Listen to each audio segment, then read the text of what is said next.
এই ঘটনাটি কখনো হয়তো আপনার সাথেও ঘটেছে। ধরুন ঘাম হচ্ছে, কপাল বা শরীর ঘামে ভিজে যাচ্ছে, কিন্তু আপনার গরম লাগছে না। আশেপাশে কি তাহলে কোনো ভূত চলে আসলো? আসলে না, এটাকে বলা হয় ঠান্ডা ঘাম। কখনো কখনো এটা হতে পারে শরীরের একটি সতর্কবার্তা। যখন আমাদের শরীর হঠাৎ কোনো বিপদ বা স্ট্রেস বা আচমকা হঠাৎ ভয় অনুভব করে, তখন আমাদের নার্ভাস সিস্টেম সক্রিয় হয়ে যায়। ফলে অ্যাড্রিনালিন নামের একটি হরমোন বের হয়, যা শরীরকে এমার্জেন্সির জন্য প্রস্তুত করে।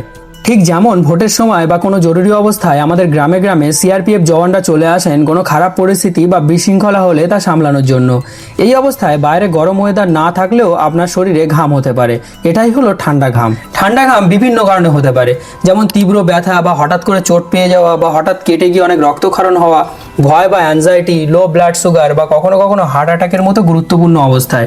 অনেকের ক্ষেত্রে আবার রক্ত দেখলেও এই অবস্থা হতে পারে। বিশেষ করে যদি ঠান্ডা ঘামের সাথে বুকে চাপ বা ব্যথা, শ্বাসকষ্ট বা মাথা ঘোরা বা অনেক দুর্বল মনে হয়, তাহলে দেরি না করে দ্রুত হাসপাতালে যাওয়া বা চিকিৎসা নেওয়া জরুরি।